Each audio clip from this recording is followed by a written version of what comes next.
नमस्कार मित्रों, आज का जो द्वितीय पारी का पेपर हुआ उसके जीके के पेपर का सॉल्यूशन हम करवाने के लिए हाजिर हुए। उसमें राजस्थान इतिहास और कला संस्कृति का जो पार्ट आया है बहुत महत्वपूर्ण पार्ट रहता है। जब सब्जेक्ट अलग हो तब इस पार्ट का महत्व और बढ़ जाता है और बहुत अच्छे क्वेश्चन पूछे गए। ये एक तरह से आपकी मेरिट तय करते हैं।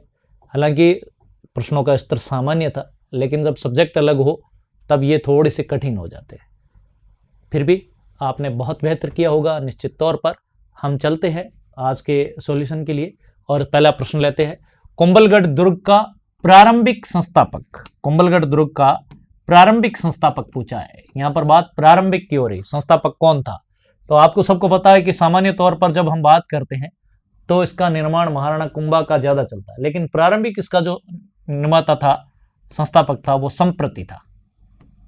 सी उत्तर आपका सही है। अगला प्रश्न है, किण संतरी वाणियारो संग्रह अणभय वाणी रे नाम सु जान्यो जावे। अणभय वाणी के नाम से कौन से संत का साहित्य जो जाना जाता है, वो आपका उत्तर सही रहेगा डी, श्री रामचरण जी। अगला प्रश्न है, राजस्थान के किस क्षेत्र की रम्मत अधिक प्रसिद्ध है? तो इसमें आपका उत्तर सही रहेगा बी, बीकानेर क्षेत्र की रम्मत बहुत प्रसिद्ध है। अगला प्रश्न है, गणेश्वर सभ्यता किस नदी के किनारे स्थित है? गणेश्वर सभ्यता जो है वो आपके कांतली नदी के किनारे स्थित है, तो उत्तर आपका सही रहेगा बी। अगला प्रश्न है, बोल भारमल्लीरा रचनाकार है। बोल भारमल्ली का रचनाकार कौन है? तो इसके रचनाकार है सत्य प्रकाश जोशी। सी उत्तर आपका सही है। नेक्स्ट प्रश्न है, सिलिसेड लेक पैलेस राजस्थान के कौन से पर्यटन सर्किट में स्थित है, यानी किस सर्किट में स्थित है? पर्यटन सर्किट में। तो ये उत्तर आपका जो रहेगा ब्रज मेवात वाला जो सर्किट है वो वहां पर, ये सिलिसेड अलवर जिले में स्थित है, तो ये मेवात इलाका जो कहलाता है अलवर में है, वहां पर है। पश्चिमी राजस्थानी रो चावा नाव छह, यानी कि पश्चिमी राजस्थान में जो बोली जाने वाली जो भाषा है उसका चावा नाम, सबसे उपयुक्त नाम कौन सा है? तो वो चावा नाम है मारवाड़ी। बी उत्तर आपका सही है। नेक्स्ट प्रश्न है, राजस्थान के आदिवासियों का कुंभ किस मेले को कहा जाता? सिंपल सा प्रश्न है, कोई गलत नहीं करेगा। ए बेणेश्वर मेला, बेणेश्वर धाम को आदिवासियों का कुंभ कहा जाता है।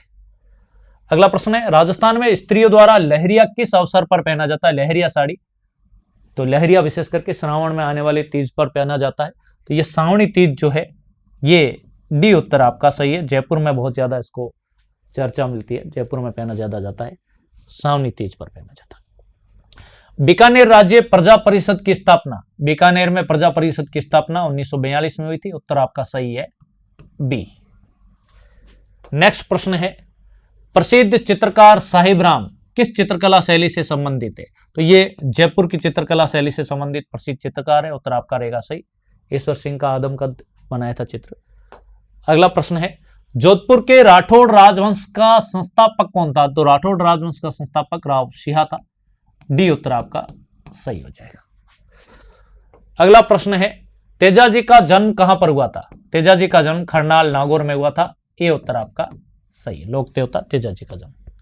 अगला प्रश्न है, हररो हिंडोल कद गायो जावे? तो ये किसी की मृत्यु पर गाया जाता है, किणिरी मृत्यु माथे। बी उत्तर आपका जो है वो आपका सही रहेगा। भरतपुर प्रजामंडल कहां पर स्थापित किया गया था? तो ये राज्य से बाहर किया गया था और ये रेवाड़ी में हरियाणा में स्थापित किया गया था। बी उत्तर आपका सही है। अगला प्रश्न है, डूंगरपुर और बांसवाड़ा क्षेत्री, यानी कि उस क्षेत्र में क्षेत्री मुख्य बोली, उस क्षेत्र की मुख्य बोली कौन सी है? तो इस क्षेत्र में ये वागड़ी बोली जाती है। डी उत्तर आपका सही है, डी। अगला प्रश्न है, राजस्थान में 1857 की क्रांति की शुरुआत कहां से हुई थी? राजस्थान में 1857 की क्रांति की शुरुआत नसीराबाद से हुई थी। डी उत्तर आपका सही है। नेक्स्ट प्रश्न है, कोलायत झील शहर के समीप है, कौन से शहर के समीप है? तो कोलायत आपके बीकानेर के समीप है। बी उत्तर आपका सही है। नेक्स्ट प्रश्न है, राजस्थान का खींचन गांव, यहां पर कुरंजा पक्षी बहुत आती है, कभी खींचन जाना हो तो वहां पर आपको सर्दियों के मौसम में कुरंजा बहुत मिलती है, साइबेरियन सार्स। पर्यटन स्थल चांदबावड़ी बहुत बार पूछा गया, कहां अवस्थित है? तो ये आभानेरी, चांदबावड़ी आपके आभानेरी की प्रसिद्ध है। बी उत्तर आपका सही है। नेक्स्ट प्रश्न है, हरियाली अमावस्या का पर्व किस माह में मनाया जाता है? तो ये श्रावण अमावस्या को हरियाली अमावस्या का पर्व मनाया जाता है। ए उत्तर आपका सही है। नेक्स्ट प्रश्न है, एक जैसे 9 महल किस किले में बने हुए हैं? तो ये माधो सिंह ने नाहरगढ़ किले में अपनी 9 पासवानों के लिए एक जैसे 9 महल बनाए थे। बी उत्तर आपका सही हो जाएगा, नाहरगढ़। नेक्स्ट प्रश्न है, बिसलदेव राजश्री कथा में नायक नायिका, ये पहले फर्स्ट पेपर में पूछा गया प्रश्न है। तो ये प्रेम काव्य है और इसमें राजा बिसलदेव और रानी राजमती की प्रेम कथा है। डी उत्तर आपका सही रहेगा। बिसलदेव राजश्री कथा में नायक नायिका कौन है, यानी कि इसमें नायक कौन है और नायिका कौन है? तो इसमें बिसलदेव और रानी राजमती। नेक्स्ट प्रश्न है, बिज्जी साहित्यकार उपनाम है, किस साहित्यकार को बिज्जी के नाम से जाना जाता है? विजयदान देथा, उनको बिज्जी के नाम से फेमस है। सी उत्तर आपका सही रहेगा, विजयदान देथा। नेक्स्ट प्रश्न है, राजस्थानी काव्य में डांखला, ये लिखा हुआ एक्चुअली है डांखला, ये मोहन आलोक इस नाम से। राजस्थानी काव्य में डांखला नाम से नवो काव्य रूप चलावन ने घना चावा होया, सबसे ज्यादा प्रसिद्धि मिली जिनको इस डांखला साहित्य के कारण, वो कौन से? तो इसमें उत्तर आपका सही रहेगा ए, मोहन आलोक। उत्तर आपका जो सही है वो ए है, मोहन आलोक।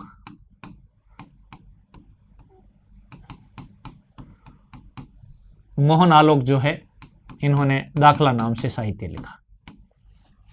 आलोक नए तरीका है, तो उत्तर आपका सही रहेगा ए। नेक्स्ट प्रश्न है, मलिनाथ जी पशु मेला बाड़मेर के तिलवाड़ा में भरता प्रारंभ होता है, कौन सी तिथि को प्रारंभ होता है? तो ये स्टार्ट होता है आपके चैत्र कृष्णा एकादशी को। डी उत्तर आपका सही हो जाएगा। नेक्स्ट प्रश्न है, संगीत नाटक अकादमी ने सरताज नारायण माथुर को, ये खालिस्तान है, में योगदान के लिए पुरस्कृत किया। संगीत नाटक अकादमी ने इनको रंगमंच के लिए, रंगकर्मी है तो इन्होंने अभिनय और रंगकर्मी होने के कारण ये उनका क्षेत्र जो प्रसिद्ध है रंगमंच एवं अभिनय के लिए योगदान के लिए पुरस्कृत किया था संगीत नाटक अकादमी ने। सरताज नारायण माथुर जयपुर के रहने वाले।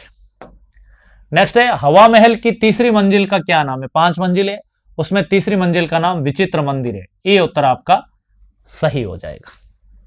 तो ये थे राजस्थान इतिहास और कला संस्कृति से संबंधित आपके 29 प्रश्न थे, बहुत महत्वपूर्ण थे और उसका सबका सॉल्यूशन हमने आपके साथ किया। निश्चित तौर पर आपने बहुत अच्छा पेपर किया होगा। आपके अग्रिम भविष्य की शुभकामनाओं के साथ विदा लेते हैं। नमस्कार। नमस्कार मित्रों, राजस्थान ज्योग्राफी से संबंधित जो इस पेपर में आपके प्रश्न आए हैं उसका सॉल्यूशन विषय विशेषज्ञ के द्वारा जो उत्तर उपलब्ध करवाए उसके अनुसार हम कर लेते हैं। सीधे सीधे प्रश्नों पे चलते हैं। कृषि विभाग राजस्थान के मृदा वर्गीकरण के अनुसार जिप्सीफेरस मृदा किस जिले में पाई जाती, किस स्थान पर पाई जाती? मृदा में पाई जाती, तो इसका उत्तर आपका सही रहेगा ए, बीकानेर में ये पाई जाती है। नेक्स्ट प्रश्न है, भाडला सोलर पार्क स्थित है, ये भाडला जो सोलर पार्क है ये जोधपुर में स्थित है। ये उत्तर आपका सही रहेगा। नेक्स्ट प्रश्न है, राजस्थान में कौन सी मृदा में क्रोमोस्टर्स उप मृदा कण का विशेष महत्व है? तो ये आपके उत्तर सही रहेगा डी, वर्टिसॉल। वर्टिसॉल्स जो है इसमें ये रहता है। रामसागर वन विहार अभ्यारण्य राजस्थान के किस जिले में अवस्थित है? तो ये रामसागर वन विहार अभ्यारण्य आपके धौलपुर जिले में अवस्थित है। उत्तर आपका सही रहेगा डी। नेक्स्ट प्रश्न है, रूपारेल नदी का उद्गम होता है। रूपारेल नदी ये उदयनाथ की पहाड़ी से निकलती है। डी उत्तर आपका सही रहेगा। अगला प्रश्न है, वर्ष 2011 की जनगणना अनुसार राजस्थान में वह जिला जहां शहरी जनसंख्या राज्य में सर्वाधिक रही है, इसमें उत्तर आपका सही रहेगा डी, जयपुर। नेक्स्ट प्रश्न है, बांसवाड़ा जिले के सिवानिया कालाकुंटा घाटिया क्षेत्र खालिस्तान खनिज के भंडारों के लिए जाने जाते हैं, तो ये मैग्नीज के लिए जाने जाते हैं। सी उत्तर आपका जो है वो सही रहेगा। नेक्स्ट प्रश्न है, राजस्थान में स्वर्ण अयस्क के भंडार मुख्यतः खालिस्तान किस जिले में अनुमानित किए गए हैं? तो ये है बांसवाड़ा जिला। बांसवाड़ा में स्वर्ण अयस्क के भंडार अनुमानित किए गए हैं। नेक्स्ट प्रश्न है, निम्नलिखित में से राजस्थान के किस जिले में ISFR 2021 के अनुसार वन क्षेत्र सर्वाधिक है? तो ये जो उत्तर है इसका उत्तर आपके रहेगा, सवाल नंबर 30 का जो उत्तर उपलब्ध करवाया गया है वो है उदयपुर। उदयपुर उत्तर आपका सही रहेगा। बी उत्तर बिल्कुल सही है। नेक्स्ट प्रश्न है, निम्नांकित में से राजस्थान में जायद की फसल का सही अवधि कौन सी? जायद की फसल की जो सही अवधि है वो मार्च से जून है। इस प्रश्न के अनुसार जो उत्तर आपका है वो सही रहेगा। नेक्स्ट प्रश्न है, जून से सितंबर माह में वर्षा में अधिकतम भिन्नता खालिस्तान जिले में अभिलिखित की जाती है। सब ये जो फासला है वर्षा का जून से सितंबर माह में अधिकतम भिन्नता पाई जाती, तो ये जैसलमेर जिले में पाई जाती। ये उत्तर आपका सही है।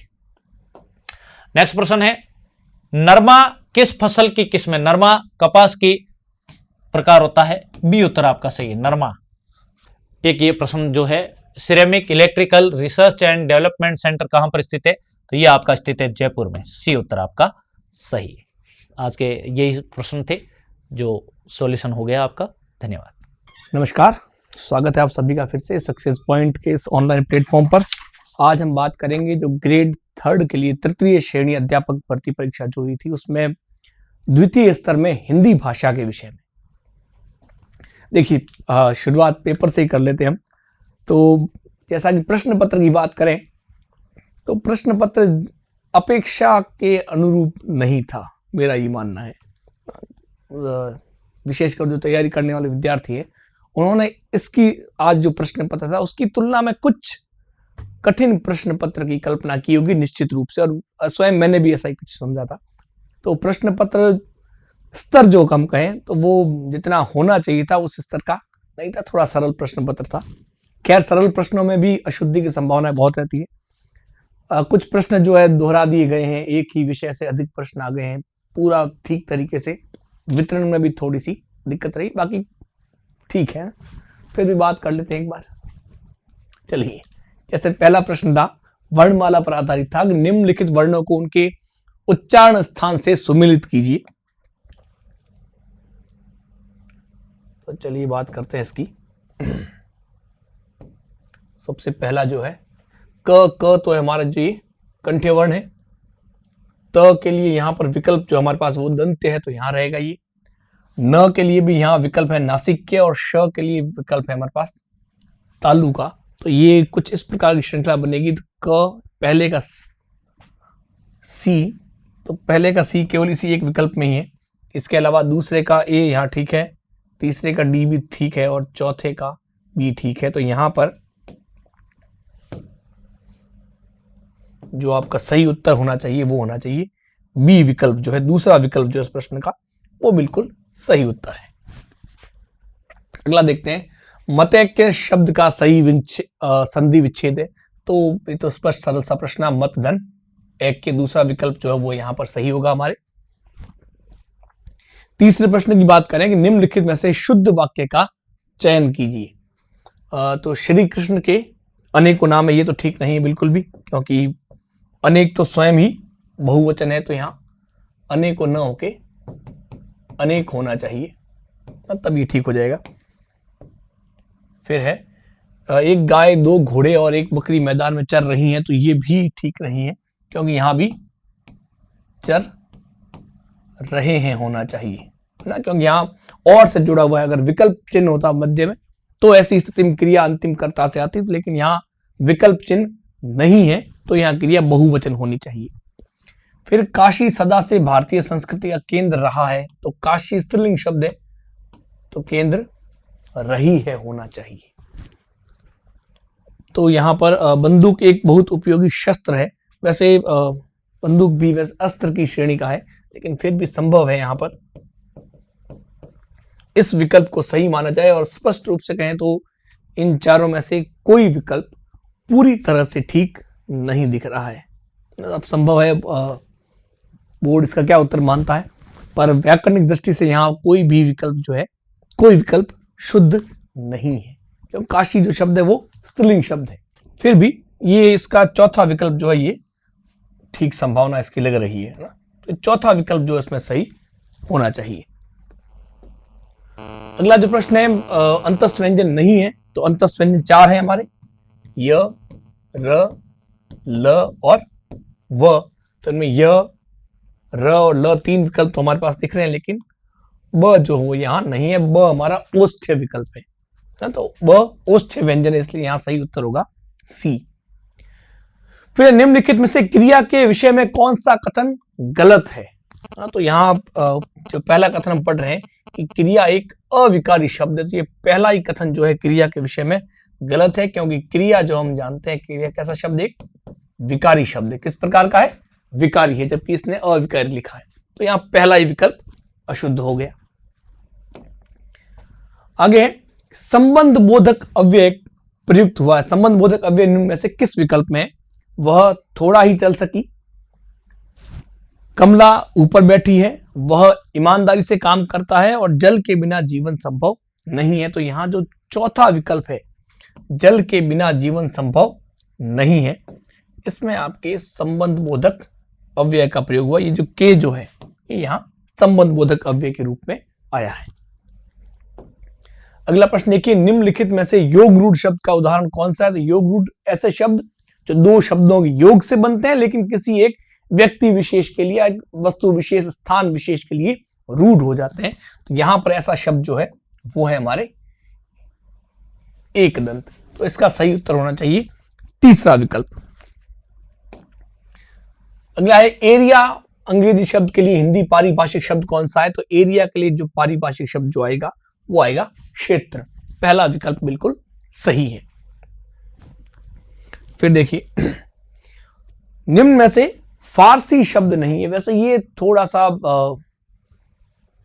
सामान्य स्तर से या जिस स्तर को हम जटिल स्तर मान सकते हैं उससे भी थोड़ा अधिक गहराई में चले गए। हाँ, विदेशी शब्द का प्रश्न आता तब तक ठीक था, लेकिन विदेशी शब्द में भी भिन्न भिन्न श्रेणी, ऐसा प्रश्न प्रायः परीक्षाओं में नहीं आता है, पर यहां ऐसा किया गया है। तो ये बहुत क्लिष्ट प्रश्न था, लेकिन अब चलिए ठीक, इसमें सही उत्तर जो होना चाहिए वो है इलाज। ये अरबी भाषा का शब्द है ना, पर ये बहुत गहरी समझ की बात है भाषाओं में इतना अधिक अंतर करना, क्योंकि अरबी और फारसी ये भी बहुत अधिक निकट भाषाएं हैं। जैसे संस्कृत और हिंदी हमारी ये बहुत निकट भाषाएं। बहुत सारे शब्द ऐसे हैं जिनमें संस्कृत और हिंदी के शब्दों में अंतर करना बहुत कठिन कार्य हो जाता है। तो यही स्थिति अरबी और फारसी में है। तो ये जटिलता में बहुत आगे जा चुका है प्रश्न। हाँ, फिर है निम्न में से स्त्रीलिंग शब्द नहीं है। चंदन, चपला, चमक और चट्टान। तो इनमें चंदन जो है ये शब्द पुल्लिंग है, चपला, चमक और चट्टान तीनों ही स्त्रीलिंग शब्द हैं। ठीक है, तो इसमें सही उत्तर होगा हमारे चंदन। फिर देखिए निम्नलिखित में से भाषा की लघुतम लिखित इकाई है। तो भाषा की लघुतम इकाई वर्ण होगी, इसमें कोई संदेह नहीं, बिल्कुल सीधा सा प्रश्न है। अगला देखिए निम्नलिखित में से किस युग्म में विलोम का सही प्रयोग नहीं है? तो विलोम का सही प्रयोग कोमल का कठोर होता है, बिल्कुल ठीक है। गरल का विष, गरल और विष तो एक ही चीज हो गई है ना। उत्कर्ष का अपकर्ष ठीक है, जंगम का स्थावर ठीक है। तो यहां जो सही उत्तर होगा वो होगा गरल का विष। ये विलोम का सही युग्म नहीं है। आगे देखिए लक्षणा शब्द शक्ति के कौन से भेद है? तो लक्षणा के दो भेद है हमारे, रूढ़ा और प्रयोजनवती। तो इसमें भी कोई संदेह नहीं है, सीधा सा प्रश्न था, रूढ़ा और प्रयोजनवती लक्षणा। ठीक है, शाब्दिक और अर्थी व्यंजना के हो गए थे। फिर वर्तनी की दृष्टि से कौन से समूह में सभी शब्द शुद्ध हैं? तो यहां देखिए पहला ही विकल्प है वृद्धि, योद्धा और सामर्थ्य। ये बिल्कुल ठीक है ना। इसमें देखिए ऊंचा अशुद्ध है, ये वयंग अशुद्ध है। कनिष्ठ, उज्जैनी, दांत, आंसू, खंभा, निशंग, ये सारे के सारे शब्द अशुद्ध है। केवल पहला जो विकल्प है उसके तीनों ही शब्द शुद्ध हैं। फिर देखिए हरकत का अनेकार्थक शब्द समूह, हरकत के लिए गति और चेष्टा, जो चौथा विकल्प है इस प्रश्न में, ये बिल्कुल सही है। फिर पद्यांश में सूत्र निकालने थे। चंचल पग दीपशिखा के घर, गृह मग वन में आया वसंत, सुलगा फाल्गुन का सूनापन, सौंदर्य शिखाओं में अनंत। इस पद्यांश के आधार पर उत्तर देने को देखते हैं प्रश्न किस प्रकार से है कि धरती पर स्वर्ग जैसा सौंदर्य कब होता है? तो जैसा प्रश्न में देख सकते हैं कि आया वसंत, भर पृथ्वी पर स्वर्गिक सुंदरता का प्रवाह। तो स्वर्ग के समान सौंदर्य कब होगा? जब पृथ्वी पर वसंत आएगा। तो पहला विकल्प जो है इसके लिए बिल्कुल सही हो जाएगा, है ना। दूसरा उत्तर देखिए कि सौरभ शीतल से क्या अभिप्राय है? सौरभ शीतल जो है ये सुगंधित वातावरण का प्रतीक है। किसका प्रतीक है? सुगंधित वातावरण का। अली का पर्यायवाची अली भंवरे को कहते हैं, तो वास्तव, माधव, मधुमास नहीं, मधुप जो विकल्प है वो इसके लिए बिल्कुल सही विकल्प है। सरल सा प्रश्न था। एक देश से दूसरे देश में माल भेजना, बाहर भेजना, वो क्या कहलाता? हमारे निर्यात कहलाता। क्या कहलाएगा? निर्यात। तो इस वाक्यांश के लिए एक शब्द निर्यात बिल्कुल ठीक विकल्प है। फिर देखें कि प्रभा एक सुशील कन्या है, वाक्य में विशेष्य क्या है ना? विशेष्य वो शब्द, वह संज्ञा शब्द, वह सर्वनाम शब्द जिसकी विशेषता बताई जा रही। तो यहां विशेषता किसकी बता रहे हैं हम? प्रभा की बता रहे। तो प्रभा वाक्य में क्या होगा? विशेष्य होगा। अतः इसका सही उत्तर है हमारे पहला विकल्प। फिर देखिए, निम्नलिखित में से मिश्र वाक्य का उदाहरण छांटिए कि जो कवि लोकप्रिय होता है उसका सम्मान सभी करते हैं। तो ये पहला ही विकल्प हमारे मिश्र वाक्य का उदाहरण है। पहले विकल्प में कोई शंका ही नहीं है। अच्छे लड़के परिश्रमी होते हैं, वह अस्वस्थ था इसलिए परीक्षा में सफल ना हो सका, हम खाना खा चुके। इनमें से कोई मिश्र वाक्य नहीं है। पहला जो विकल्प है केवल वही एक वाक्य मिश्र वाक्य है। निम्न में से कौन सा शब्द जातिवाचक संज्ञा से निर्मित भाववाचक संज्ञा नहीं है? बंधुत्व, पशुता, कंजूसी और शठता। तो देखिए, इस प्रश्न में अभी जैसे बंधुत्व बना है बंधु से, पशुता बना है पशु से, कंजूसी बना है कंजूस से, और शठता बना है शठ से। हाँ, तो यह बंधु और पशु तो ठीक है, जातिवाचक शब्द है। कंजूस विशेषण है, तो ये कंजूसी तो विशेषण से बना हुआ है। शठ जो शब्द है इसका प्रयोग भी विशेषण के रूप में ही किया जाता है ना। कंजूस और शठ ये दोनों ही विशेषण शब्द है। तो मुझे लगता है इस प्रश्न में थोड़ी सी यहां दिक्कत होनी चाहिए। तो जहां तक मुझे समझ में आ रहा है इसके लिए ये दोनों ही विकल्प बिल्कुल ठीक है, कंजूसी और शठता। शठ भी चालाक को कहते हैं, दुष्ट को कहते हैं, तो ये भी विशेषण है। और कंजूसी भी कंजूस से बना है, तो कंजूस शब्द भी विशेषण है। तो यहां पर उत्तर में थोड़ी सी दिक्कत है। संभव इस प्रश्न को हटाया जाए। आगे देखिए, निम्नलिखित में से अशुद्ध शब्द कौन सा है? तो प्रवृत्त ठीक है, ज्येष्ठ भी ठीक है, दधीची भी ठीक है, प्रदर्शनी नहीं होता है ना, प्रदर्शनी होता है, दर्शन से बना है। मूल शब्द है हमारा दर्शन, इससे पहले प्र जुड़ा, बाद में ई। अपने से बड़ों का आदर करना उचित है, वाक्य में रेखांकित शब्द कौन सा सर्वनाम है? तो यहां ये जो शब्द है ये हमारे निजवाचक सर्वनाम है। कैसा है? निजवाचक सर्वनाम है। निम्न में से किस विकल्प में मुहावरा और उसका अर्थ ठीक नहीं है? कलेजे पर सांप लौटना, नफरत करना, ये ठीक है। इसका वैसे सटीक अर्थ होना चाहिए ईर्ष्या करना। फिर नब्ज पहचानना, स्वभाव जानना, ये तो बिल्कुल सटीक है। देवता कूच करना, घबरा जाना, ये भी ठीक है। अंगारों पर पैर रखना, जोखिम मोल लेना, ये भी ठीक है। तो यहां पर ये जो पहला विकल्प है ये ठीक होना चाहिए ना, कि नफरत करने के स्थान पर यहां ईर्ष्या करना शब्द होना चाहिए, तो वो ज्यादा सटीक होगा। फिर है वह आम को खा रहा है, वाक्य में अशुद्धि है, तो वाक्य में यहां आम खा रहा है पर्याप्त है, को की कोई आवश्यकता नहीं है। तो को जो विभक्ति यहां पर अनावश्यक आई हुई है, कर्म कारक की जो विभक्ति है, मतलब वाक्य में कारक संबंधी अशुद्धि है। वर्तनी की दृष्टि से अशुद्ध शब्द है, यहां देखिए ये थोड़ा सा इसमें भी कुछ अंग्रेजी शब्द मिला, जैसे रोड है, सोडा है, ये दोनों हिंदी के। बड़ाई बिल्कुल ठीक है, बूढ़ा बिल्कुल ठीक है, सोडा यहां नहीं होना चाहिए। रोड शब्द जो है ये ठीक होना चाहिए वर्तनी की दृष्टि से, क्योंकि अंग्रेजी वाले जो शब्द हैं सामान्यतः उनमें हम ये शब्द चिन्ह जो लगाते हैं, नुक्ता जो लगाते हैं, बिंदु जो लगाते हैं वर्ण के नीचे, उसका प्रयोग नहीं किया जाता, लेकिन यहाँ पर ऐसा किया गया। ठीक है ना, तो यहाँ थोड़ा क्षमा करें, रोड नहीं, ये सही शब्द होना चाहिए सोडा, मतलब नीचे ये नुक्ता नहीं लगना चाहिए, जबकि यहाँ पर लगाया गया और ये सही शब्द होना चाहिए सोडा। वैसे रोड और सोडा दोनों ही अंग्रेजी के शब्द है ना, तो रोड बिल्कुल ठीक है, सोडा नहीं होगी, सोडा शब्द होना चाहिए। तो ये शब्द जो है हमारे अशुद्ध है। फिर एक प्रश्न जो आपके गद्यांश पर आधारित है, पद्यांश पर आधारित है कि भारत का अंगना कब तक मुस्काए। तो जैसे यहां पर दे रखा है जीवन भर मुस्काए भारत का अंगना, तो कब तक मुस्काना चाहिए? जीवन भर शब्द है जो इसके लिए बिल्कुल सटीक है, तो पहला ही विकल्प इसका सही उत्तर है। फिर देखिए किस वाक्य में उद्धरण चिन्ह का प्रयोग हुआ है।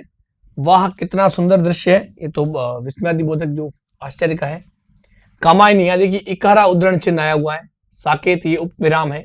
तो इन चारों ही वाक्यों में जो दूसरा विकल्प है कामायनी जयशंकर प्रसाद की सर्वश्रेष्ठ कृति है, इसमें जो है इकहरा उद्धरण चिन्ह आया हुआ है। ठीक है, तो ये उत्तर इसका सही होना चाहिए।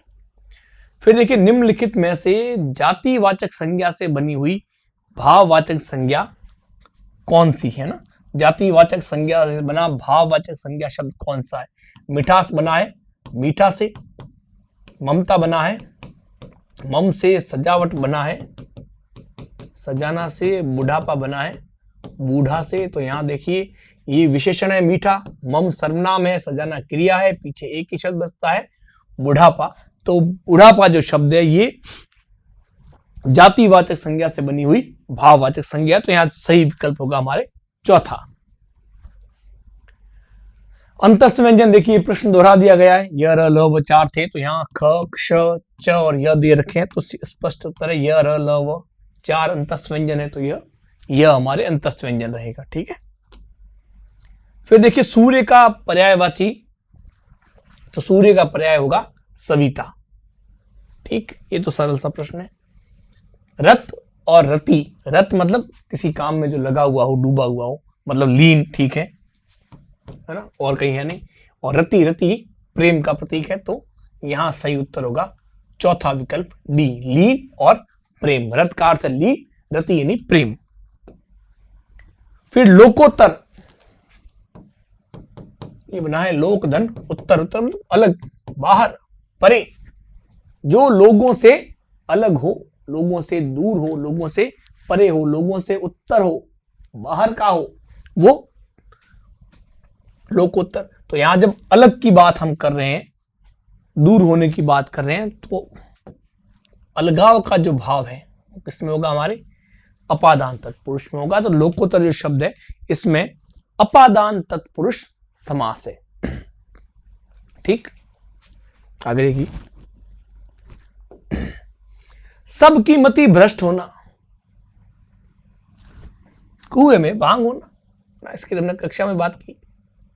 सबकी मति भ्रष्ट होना, कुएं में भांग पड़ना, पानी जो जो पिएगा सब एक जैसे हो जाएगा। तो यहां पर सीधा सा उत्तर है, सरल सा, कोई दिक्कत नहीं है। आंखें खुलना, अब मेरी आंखें खुल गई, सावधान हो गया हूं, होशियार हो गया हूं, सजग हो गया हूं। तो आंखें खुलना, सजग होना बिल्कुल सही उत्तर है इसका। हमने एक शेर देखा, हमने एक शेर देखा मतलब देख चुके हैं, अर्थात यहां पर वर्तमान नहीं होगा, भविष्य, भविष्य वर्तमान, केवल भूतकाल एक ही विकल्प है। तो ये सामान्य भूतकाल का उदाहरण है, हमने एक शेर देखा। आगे देखें क्रिया विशेषण शब्द इनमें से कौन सा है? प्रतिदिन, रमेश, पेड़ और गर्म। तो यहां पर एक ही शब्द है प्रतिदिन, ये हमारे कालवाचक क्रिया विशेषण की श्रेणी में आता है। फिर है निम्नलिखित में से तत्सम तद्भव का असंगत युग्म कौन सा है? क्रोश का कौन, ये नहीं है। घोटक घोड़ा, ये सही है बिल्कुल। काष्ठ का काट ठीक है, अरिष्ट का रीठा ठीक है। केवल जो असंगत है वो है क्रोश का कौन। क्रोश कौन तो खुद तत्सम है, इसका तद्भव होता है कोना, क्रोश का होना चाहिए कोस। ठीक, तो यहां पहला विकल्प जो है संगत नहीं है। आगे देखें मन की पवित्रता महत्वपूर्ण है, अर्थ को प्रकट करने वाली लोकोक्ति जिन खो जाती, मन चंगा तो कटौती में गंगा। तो स्पष्ट उत्तर है, कोई शंका है नहीं। गत और गति, गत यानी जो जा चुका है, बीत गया है, तो यहां बीता हुआ एक ही विकल्प में, गति यानी चाल, ठीक है। यहां पहला ही विकल्प बिल्कुल सही उत्तर है। निम्नलिखित में से स्त्रीलिंग शब्द नहीं है, निम्नलिखित में से स्त्रीलिंग शब्द नहीं है। तो देखिए गुणवती स्त्रीलिंग है, नेत्री स्त्रीलिंग है, डिब्बा ये पुल्लिंग है। वैसे युवा भी पुल्लिंग शब्द ही है, ऐसी बात नहीं है, युवा में भी स्त्रीलिंग का भाव तो नहीं आता है, पर इन दोनों में तुलना करें तो डिब्बा जो है अधिक उचित विकल्प है, पर यहां युवा भी पुल्लिंग शब्द ही है, इसका भी प्रयोग प्राय स्त्रीलिंग में तो नहीं होता है। तो ये दोनों ही जो है स्त्रीलिंग नहीं है। तो इस प्रश्न पर भी थोड़ा सा संदेह डिलीट किया जा सकता है इसे भी। निम्नलिखित में योग रूट, देखिए योग रूट का प्रश्न फिर दोहरा, इसमें 2 बार आया, योग रूट भी 2 बार आया हुआ है ना। तो यहाँ वहां गणेश जी थे एक प्रश्न में, और इसमें हमारे त्रिनेत्र शिव जी आ गए। ठीक है, किस समूह में अश्व के सभी पर्यायवाची हैं? तो यहां पर ये दूसरा ही पढ़ा है ना, घोड़ा, तुरंग और है, बाकी तो सारे के सारे नहीं है। तो दूसरा विकल्प बिल्कुल सही है। प्रत्यय से बने शब्द का चयन कीजिए। उपग्रह नहीं है, भरपूर नहीं है, परिपूर्ण नहीं है, झगड़ालू, झगड़ा, धन, आलू, आलू प्रत्यय जुड़ा हुआ है, तो चौथा विकल्प इसका उत्तर है। निम्नलिखित में से संयुक्त वाक्य का चयन कीजिए। जब मैं स्टेशन पर पहुंचा, गाड़ी आ चुकी थी, हम घर से बाहर निकले और बारिश होने लगी।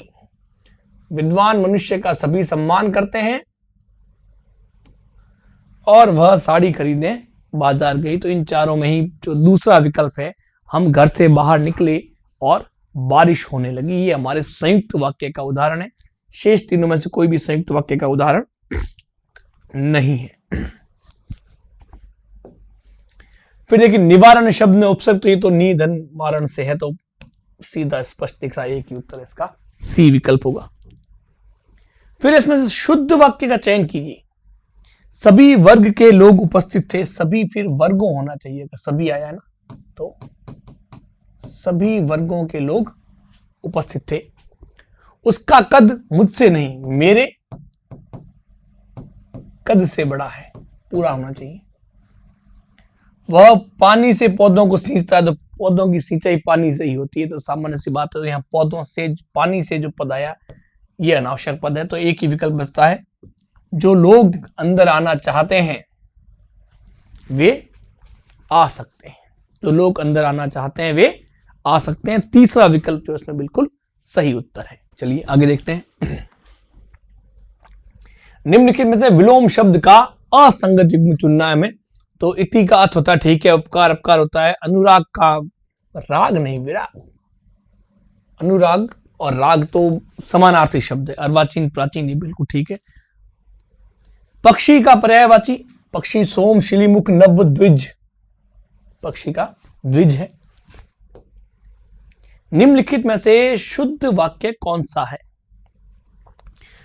शायद वह जरूर जाएगा, तो शायद और जरूर साथ नहीं आ सकते। किसी और से परामर्श लीजिए, ये वाक्य ठीक है। सप्रमाण सहित, तो या तो सप्रमाण सहित दोनों गड़बड़ है। सारी दुनिया भर में, तो सारी और दुनिया भर दोनों चीजें एक ही होगी, तो यहां पर एक ही विकल्प बचता है, दूसरा बी विकल्प, किसी और से परामर्श लीजिए, ये इसका सही उत्तर है। फिर देखिए सोना, धतूरा, गेहूं किस शब्द के अनेक अर्थ है? तो यहां तो एक ही शब्द है हमारे पास, कनक। तत्सम शब्द का चयन कीजिए। इनमें तत्सम कौन सा है? घोड़ा नहीं है, घोटक से बनता है, तो अभी था पीछे एक प्रश्न आया हुआ है। गेहूं गोधूम से बनता है, काजल कज्जल से बनता है, अमृत ये तत्सम है, इसका खुद का तत्व होता है अमीय या अमी भी लिखते हैं ना, ये इसके तद्भव है, तो इनमें तत्सम शब्द एक ही है, अमृत। छाती पर पत्थर रखना, धैर्य पूर्वक कष्ट सहन करना, जो प्रमाण से सिद्ध हो सके वो होता है प्रमेय। किस वाक्य में अकर्मक क्रिया है? तो पहला ही वाक्य है बच्चा रोता है। कपड़े धो रही है, मोहन सितार बजा रहा है, शाम को आप क्या कर रहे हैं? तो ये सारे के सारे सकर्मक है, केवल पहला जो वाक्य बच्चा रोता है ये अकर्मक है। फिर किस शब्द में अव्ययी भाव समास है? तो यहां आजीवन में ही है ना, पंचतंत्र तो चला गया हमारे। द्विगु में महादेव तो बहुब्रीहि यश को प्राप्त, तत्पुरुष एक शब्द है आजीवन, अव्ययी भाव का उदाहरण है। समन, समन शब्द के लिए पारिभाषिक शब्द जो है ये बुलावे के लिए होता है, बुलाना। फिर है पुरुषवाचक सर्वनाम के भेद 3 ही है, उत्तम, मध्यम और अन्य पुरुष। निम्नलिखित में से कौन सा शब्द युग्म सही है? अविलंब, सहारा नहीं, ये तो उल्टे हैं। शीघ्र होता है अविलंब, सहारा होता है अवलंब। आकार और आकर, आकर होती है खान, आकार होता है रूप, ये भी ठीक नहीं है। कृति, रचना, कृति रचनाकार, ये भी ठीक है। और ये अम्ब और अम्बु ये भी अशुद्ध है। तो तीसरा जो विकल्प है कृति यानी रचना और कृति यानी रचनाकार, ये जो विकल्प है बिल्कुल ठीक है ना। आगे देखें, हिंदी सेक्शन में शाखीय अभिक्रमित अनुदेशन की निम्न में से कौन सी विशेषता नहीं है? पहला है, इसमें विद्यार्थी अनुक्रिया के रूप में सही विकल्प का चयन करता है, ये तो होना ही है, सही है। इसमें नवीनता विविधता पाई जाती है, बिल्कुल ठीक है। यह छोटी कक्षाओं हेतु अधिक उपयोगी है, नहीं नहीं नहीं, गड़बड़ है यहाँ तो। और पदों का आकार अपेक्षाकृत बड़ा होता है, ये सही है। तो जैसा हम शाखीय अभिक्रमित अनुदेशन के बारे में हमने पढ़ा था कि यहाँ पर पदों का आकार बहुत बड़ा होता है, तो जब बड़े आकार के पद है तो छोटी कक्षाओं के लिए किसी भी दृष्टि से उपयोगी होने वाला नहीं है। तो मतलब यहाँ जो तीसरा विकल्प जो है छोटी कक्षाओं के लिए अधिक उपयोगी, ये विकल्प इसका संगत नहीं है, बिल्कुल ठीक नहीं है। शाखीय अभिक्रमित अनुदेशन की यह विशेषता नहीं है। आगे देखें कि भाषा शिक्षण में श्रव्य दृश्य साधनों का मुख्य प्रयोजन क्या है? तो यहाँ पहला ही विकल्प हम देख रहे हैं, विद्यार्थियों की विभिन्न इंद्रियों को क्रियाशील बनाना, ये इसका प्रयोजन है।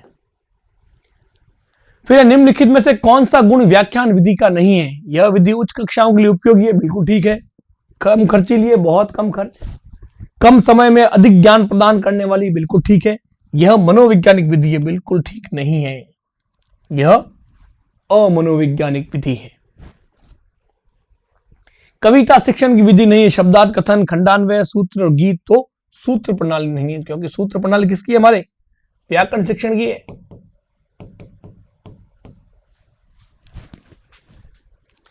भाषाई कौशलों का सही क्रम, सुनना, बोलना, पढ़ना और लिखना, LSRW पढ़ा था ना हमने। Listening, speaking, reading and writing. तो सुनना, बोलना, पढ़ना और लिखना, दूसरा विकल्प इसके लिए बिल्कुल सही है। फिर देखिए, कार्ड पर लिखे शब्दों का चित्रों के साथ मिलान करने का कार्य किस विधि में किया जाता है? मोंटेसरी विधि, कहानी विधि, ध्वनि साम्य विधि या फिर साहचर्य विधि? तो देखिए यहां पर दो उत्तरों में आप भ्रमित हो सकते हैं, जैसे मोंटेसरी और साहचर्य में, क्योंकि दोनों में लगभग समान कार्य होता है। लेकिन मोंटेसरी जो है मूल रूप से लेखन में काम आती है, ध्यान रहे, है ना। तो एक प्रकार केवल लेखन प्रक्रिया की बात भी कर सकते हैं, लेकिन यहाँ जो मूल जो साहचर्य स्थापित किया जाता है वो साहचर्य विधि में, तो इसका उत्तर होना चाहिए चौथा विकल्प, साहचर्य विधि। फिर निम्नलिखित में से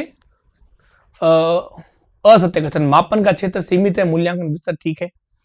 मापन परिमाणात्मक है, मूल्यांकन गुणात्मक भी है, ठीक है। मापन के अभाव में मूल्यांकन का कार्य वैज्ञानिक है, मापन के अभाव में मूल्यांकन का, मापन तो साथ चलेगा, पूरी तरह अलग कर नहीं सकते। मापन एकांगी है और मूल्यांकन बहुमुखी है, ठीक है। तीसरा जो विकल्प है ये ठीक नहीं है। मापन और मूल्यांकन एक प्रकार से साथ चलने वाले हैं, एक दूसरे के पूरक हैं, एक दूसरे के सहायक हैं, तो यहाँ तीसरा विकल्प जो है बिल्कुल ठीक नहीं है। फिर है मूल्यांकन का संरचनात्मक तथा योगात्मक रूप में वर्गीकरण किसने किया? ये किया था मिकेल स्क्रीवेन ने, है ना। तो इसमें तो तथ्यात्मक प्रश्न है, कोई दिक्कत नहीं है। फिर निदानात्मक परीक्षण का मुख्य उद्देश्य उपलब्धि स्तर को जांचना, रुचि विकसित करना, मूल्यांकन करना, छात्र की कमजोरियों का पता लगाना, ये होना चाहिए। वैसे सही कारण तो है छात्र की कमजोरियों के कारणों का पता लगाना, है ना, पर यहाँ कमजोरियों का पता लगाना भी कहा जा सकता है, पर सही कारण है कमजोरियों के कारण का पता लगाना, निदान का मुख्य उद्देश्य है हमारे। अब याद देखिए प्रश्न वापस वही आ गया, दोनों प्रश्न लगातार हैं और एक ही प्रश्न दोहरा दिया गया। निदानात्मक परीक्षा क्यों ली जाती है?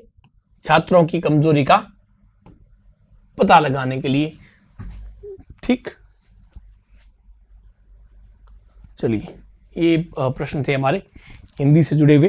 तो जैसा कि हमने आरंभ में बात की, प्रश्नों का स्तर जो है या प्रश्न पत्र का स्तर हिंदी के संदर्भ में बात करूं तो अपेक्षा के अनुरूप नहीं रहा है, थोड़ा सा सरल है, कुछ प्रश्नों में थोड़ी दुविधा भी है। तो जब अंतिम उत्तर कुंजी आएगी उससे पता चलेगा, मिलान करेंगे तब ज्ञात होगा, जो संदेह होंगे उसकी बात तब करेंगे जब उत्तर कुंजी आ जाए इसकी।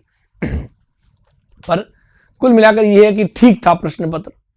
हालांकि जिस स्तर की परीक्षा है, विद्यार्थी जितने लंबे समय से जिस स्तर की तैयारी कर रहे हैं, उस स्तर से अधिकांश विद्यार्थी उस तैयारी को लेकर इस स्तर से निराश हुए होंगे। मैं स्वयं भी व्यक्तिगत रूप से कहूँ तो इस स्तर से मैं भी थोड़ा निराश हूँ। थोड़ा प्रश्न पत्र का स्तर और अच्छा होना चाहिए था, थोड़े विकल्पों में और थोड़ी सी दुविधा होनी चाहिए थी।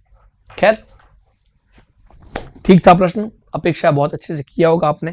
शेष तो उत्तर कुंजी जब इसकी आए तो कुछ समस्या होगी, उस पर बात बाद में करेंगे ना। चलिए तब तक के लिए अब कुछ थोड़ा सा विश्राम ले लीजिए। आगामी परीक्षाएं फिर आ रही है, वरिष्ठ अध्यापक, व्याख्याता, उसकी तैयारी में अभी से जुट जाएं। चाहे आपका प्रश्न पत्र आपने बहुत अच्छा किया है, चाहे कुछ थोड़ी बहुत गड़बड़ भी कर दी है, कोई दिक्कत की बात नहीं है। दोनों ही स्थितियों में आपको अगली परीक्षा होगी, व्याख्याता और वरिष्ठ अध्यापक भर्ती परीक्षा। उसके लिए आप तैयारी अभी से शुरू, 5-7 दिन का विश्राम ले लीजिए और उसके बाद, क्योंकि तैयारी आपकी चल रही है तो उसी के साथ में तैयारी करना बहुत सरल हो जाएगा आपके लिए, है ना। ठीक है, तो बाकी आपको उज्जवल भविष्य के लिए सभी को बहुत बहुत शुभकामनाएं। शेष चर्चा के लिए फिर मिलेंगे। नमस्कार, स्वागत है आप सभी का। बात करें हम थोड़ी सी मनोविज्ञान के और कंप्यूटर पर आधारित जो प्रश्न थे उनकी। जैसे पहला प्रश्न था आपके, अदिति प्रातःकालीन कक्षा में जाने के कारण नाश्ता कभी कभी कर पाती है, पेट खाली रहने और पेट में गड़गड़ाहट होने के कारण से खाने की इच्छा होती है, यह निम्नलिखित में से किसका उदाहरण है? तो ये जो उदाहरण है आपके अंतर्नोद का उदाहरण है। तो पहले इसका सही उत्तर होगा अंतर्नोद। फिर है, नेहा नवीनतम चलचित्र दृश्यम 2 देख रही है क्योंकि वह नायक व उसके परिवार की स्थिति जानने हेतु सब्र नहीं कर पा रही है। यह उत्तम उदाहरण है। बाह्य अभिप्रेरणा, आंतरिक और बाह्य अभिप्रेरणा, न आंतरिक और न बाह्य, और केवल आंतरिक अभिप्रेरणा। तो इसका सही उत्तर होगा ये आंतरिक अभिप्रेरणा का उदाहरण है। फिर स्पीयरमैन की अवधारणा के अनुसार जी जो है वो किसका प्रतीक है? तो ये सरल सा प्रश्न था, सामान्य बुद्धि का प्रतीक है। फिर एक 8 वर्षीय बालक अपने भाई की तरह घुटने पर चलता है, यह किसका उदाहरण है? वो पीछे जा रहा है, प्रतिगमन का उदाहरण है। फिर ये एक शिक्षा मनोविज्ञान, मनोविज्ञान की वह शाखा है जो शिक्षण और सीखने से संबंधित है। यह परिभाषा किसने दी है? स्किनर द्वारा दी गई है। निम्नलिखित में से कौन सा कथन सही नहीं है कि विकास लंबवत न होकर वर्तुलाकार होता है, सामान्य से विशिष्ट होता है, एक नियत गति में चलता है और विकास की प्रत्येक अवस्था के अपने खतरे हैं? तो जो कथन सही नहीं है वो ये है, विकास की गति इधर एक सी रहती है, क्योंकि विकास की गति कभी एक नहीं, कभी कम होगी कभी अधिक होगी। फिर 142, किसी बालक के व्यक्तित्व के आकलन हेतु निम्न में से कौन सा परीक्षण सर्वाधिक उपयुक्त है? तो वो है बालक अंतर्बोध परीक्षण, जो CAT जो किया जाता है, ये सबसे उचित है। फिर देखिए प्रश्न क्या 143 की, जिस प्रक्रिया में व्यक्ति दूसरों के व्यवहार को देखकर सीखता है न कि प्रत्यक्ष अनुभव से, उसे कहा जाता है सामाजिक अधिगम। अगला प्रश्न है कि एक 25 वर्षीय लड़का जिसकी मानसिक आयु 16 है, उसका IQ कितना होगा? तो उसका IQ होगा 64। ठीक। फिर है, किस समूह में व्यक्ति की लोकप्रियता ज्ञात करने की सर्वोत्तम आकलन विधि है तो वो सर्वोत्तम आकलन विधि है समाजमिति विधि। फिर है कोबोल में ये सीओ क्या दर्शाता है, तो कोबोल में सीओ दर्शाता है आपके ये कॉमन ओरिएंटेड। फिर है गैर कानूनी प्रतिलिपि और सॉफ्टवेयर का वितरण करना क्या कहलाता है, तो ये सॉफ्टवेयर पायरेसी कहलाता है। फिर निम्नलिखित में से कौन सा सुरक्षा प्रक्रिया से संबंधित नहीं है, तो ये होना चाहिए आपके ई कैश जो है ये सुरक्षा प्रक्रिया से संबंधित नहीं है। बाकी डिक्रिप्शन, डिजिटल सिग्नेचर और एनक्रिप्शन ये तीनों ही सुरक्षा प्रक्रिया से संबंधित है। फिर एक ऐसी कौन सी तकनीक है जिसके द्वारा डेटा वेयर हाउस में से सामरिक जानकारियों को निकाला जा सकता है, तो ये है आपके डेटा माइनिंग के द्वारा। और अंतिम प्रश्न है अनसॉलिसिटेड ईमेल को क्या कहा जाता है, तो उसे कहा जाता है स्पैम। ठीक है, तो ये आपके मनोविज्ञान और कंप्यूटर पर आधारित प्रश्नों के उत्तर थे, इनका भी मिलान कर लीजिए। और ऐसी अपेक्षा है कि सभी ने प्रश्न पत्र बहुत अच्छे से हल किया और परिणाम जो है आपकी अपेक्षा के अनुरूप रहेगा, ऐसी शुभकामनाएं